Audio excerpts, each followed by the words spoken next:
Hi viewers, எல்லோருக்கும் வணக்கம். இன்னைக்கு மகாநதி தொடர்கதையில் யாழினி பாப்பா அம்மா பாப்பா வீட்டுக்கு வந்திருக்காங்க. உடனே விஜய் வந்து, யாழினி சீக்கிரம் கிளம்பு, நான் உன்னை அப்படியே வீட்டில் விட்டுடுறேன் உங்கள் வீட்டில் அப்படின்னு சொல்லி கிளம்புன்றாரு. யாழினி ஓகே அங்கிள், நானும் கிளம்பிட்டேன் அங்கிள் அப்படின்னு கிளம்புறாங்க.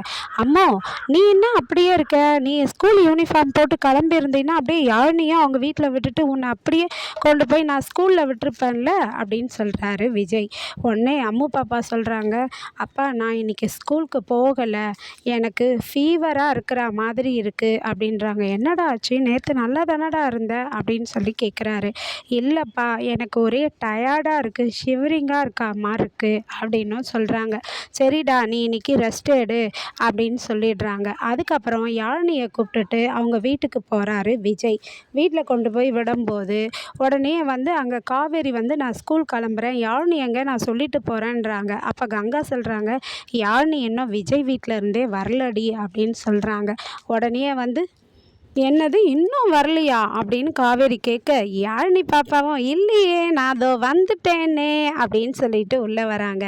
அப்போ வந்ததும், அம்மா நான் இன்னொரு முறையும் விஜய் அங்கிள் கிட்ட எப்போல்லாம் நான் ஃப்ரீயாக இருக்கிறேனோ அப்போல்லாம் என்னை கூட்டிகிட்டு போங்கன்னு சொல்லியிருக்கேன் அப்படின்னு சொல்கிறாங்க கங்கா கிட்ட. போச்சு, நீங்கள் வேற எப்போனாலும் கூப்பிட்டு போகிறேன்னு சொல்கிறேன்னு சொல்லிட்டீங்களா, இனிமேல் இவ உங்களை தொந்தரவு பண்ணிகிட்ருப்பா அப்படின்றாங்க கங்கா விஜய் கிட்ட. அதுக்கு விஜய் சொல்கிறாரு, எதுக்குங்க, குழந்தை நம்ம கூட இருக்கும்போது தான் அது ஒரு தனி சந்தோஷம், தொந்தரவே கிடையாதுங்க, அந்த சந்தோஷமே வேற அப்படின்னு சொல்கிறாரு விஜய். அதுக்கப்புறம் பாப்பா என்ன பண்ணுறாங்கன்னா, அவங்க தாத்தா கிட்ட போயிட்டு, தாத்தா நான் ஒரு டவுட் கேட்பேன் உங்ககிட்ட, நீங்கள் எனக்கு சொல்லணும் அப்படின்றாங்க, ஆன்சர் பண்ணணும் அப்படின்றாங்க.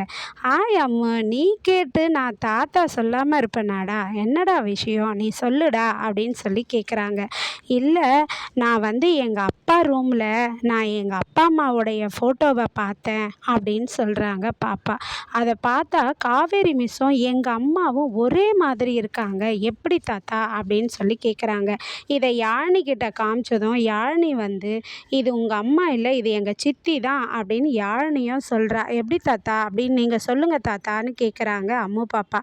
அப்போ அவங்க தாத்தா சொல்கிறாரு, அம்மா ஒரே மாதிரி இந்த உலகத்தில் 7 பேர் இருப்பாங்கடா அப்படின்றாரு. என்னது ஒரே மாதிரி 7 பேர் இருப்பாங்களா, அப்போனா என்ன மாதிரியும் 7 பேர் இருப்பாங்களா தாத்தா அப்படின்னு சொல்லி கேட்குறாங்க.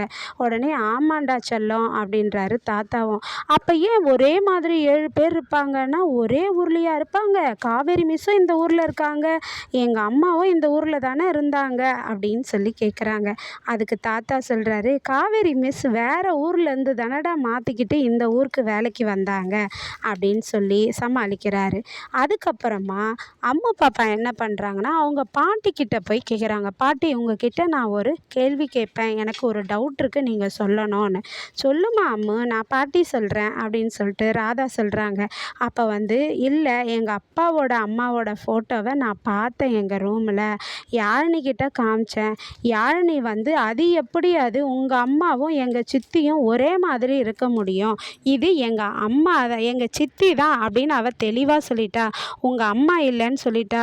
ஏன் பாட்டி, அது யார் பாட்டி சொல்லுங்க பாட்டி அப்படின்னு சொல்லி கேட்கும்போது ராதா என்ன சொல்கிறாங்கன்னா, ஆமாம் அவ காவேரியும் உங்கள் அம்மாவும் ஒரே ஆள் தான் அப்படின்னு சொல்லிடுறாங்க. சொன்னதும் காவேரி மிஸ்ஸு தான் உன்னை பெத்த அம்மா அப்படின்னும்போது உடனே அம்முக்கு ஷாக் ஆகிட்டு, பாட்டி ஏன் பாட்டி, அப்போ அம்மானா அவங்க என் கூட தானே இருக்கணும் அப்படின்னு சொல்லி கேட்குறாங்க பாப்பா.